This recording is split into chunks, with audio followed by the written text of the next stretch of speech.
जय श्री हरि जय नारायण।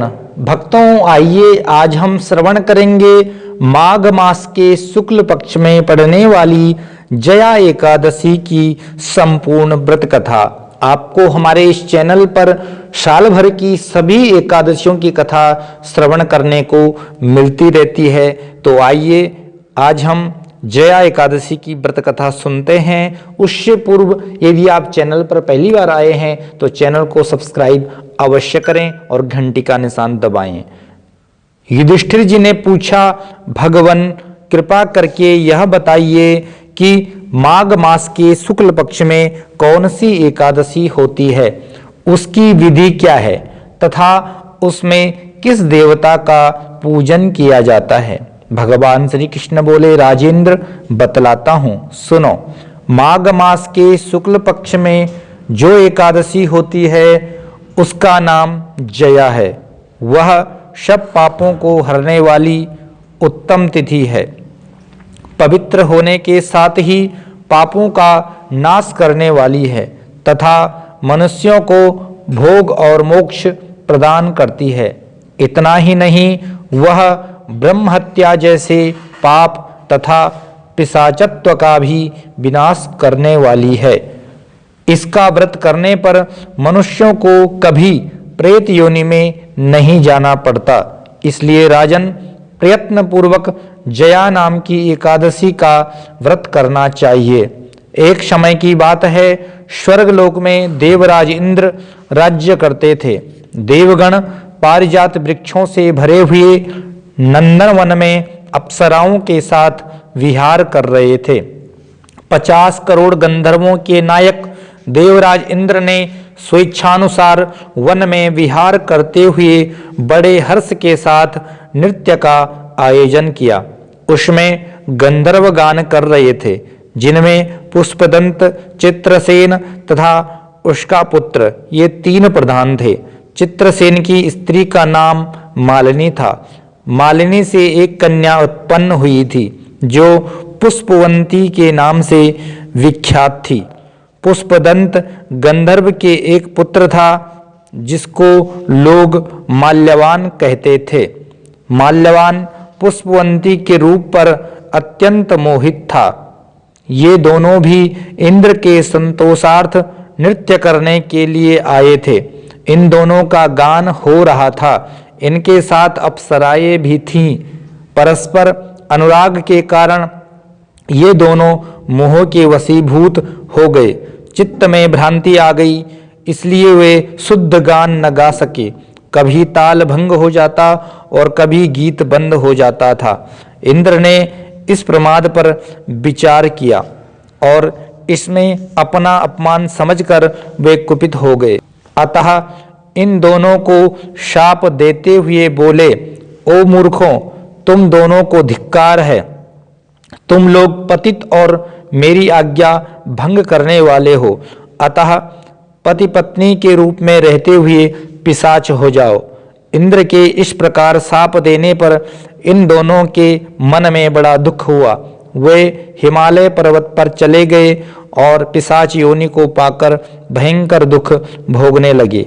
शारीरिक पातक से उत्पन्न ताप से पीड़ित होकर दोनों ही पर्वत की कंदराओं में विचरते रहते थे।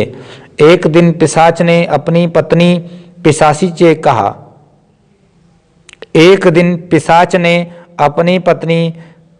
से कहा, हमने कौन सा पाप किया है जिससे यह पिशाच योनि प्राप्त हुई है।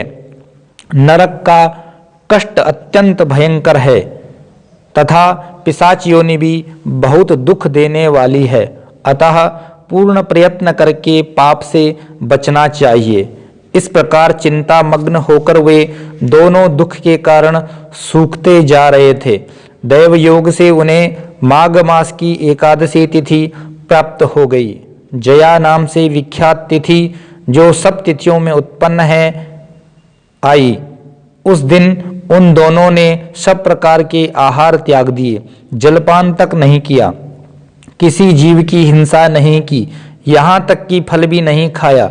निरंतर दुख से युक्त होकर वे एक पीपल के समीप बैठे रहे। सूर्यास्त हो गया। उनके प्राण लेने वाली भयंकर रात उपस्थित हुई। उन्हें नींद नहीं आई, वे रति या और कोई सुख भी नहीं पा सके। सूर्योदय हुआ, द्वादशी का दिन आया।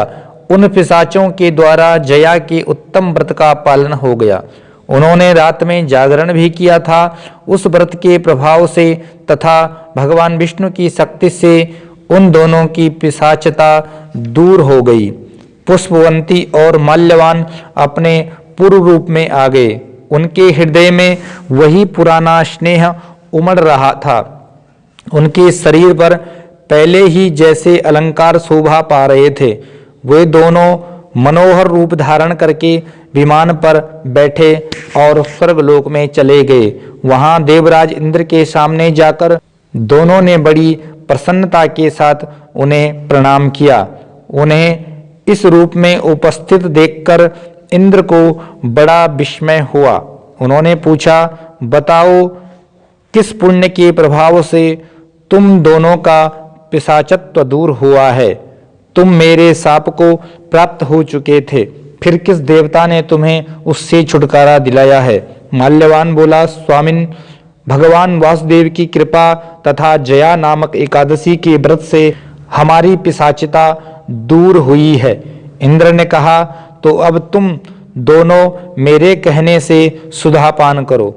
जो लोग एकादशी के व्रत में तत्पर और भगवान श्री कृष्ण के शरणागत होते हैं वे हमारे भी पूजनीय हैं। भगवान श्री कृष्ण कहते हैं, राजन, इस कारण एकादशी का व्रत करना चाहिए। नृपश्रेष्ठ, जया ब्रह्म हत्या का पाप भी दूर करने वाली है। जिसने जया का व्रत किया है उसने सब प्रकार के दान दे दिए और संपूर्ण यज्ञों का अनुष्ठान कर लिया। इस महात्म्य के पढ़ने और सुनने से अग्निष्टोम यज्ञ का फल मिलता है। तो सज्जनों, आपने श्रवण करी जया एकादशी की संपूर्ण व्रत कथा। इसी तरह की अन्य एकादशियों की व्रत कथा सुनने के लिए आप जुड़े रहें और अन्य एकादशियों की कथा भी आप संपूर्ण व्रत कथा सुन सकते हैं। उसके साथ आपको सनातन धर्म के व्रत पर्व त्योहारों के बारे में भी जानकारी प्राप्त होती रहती है। तो आइए इस वीडियो को यहीं पर संपन्न करते हुए आप चैनल को सब्सक्राइब करें, घंटी का निशान दबाएं और अपने सभी प्रियजनों के साथ में इस वीडियो को ज़्यादा से ज़्यादा शेयर करें। धन्यवाद, नमस्कार।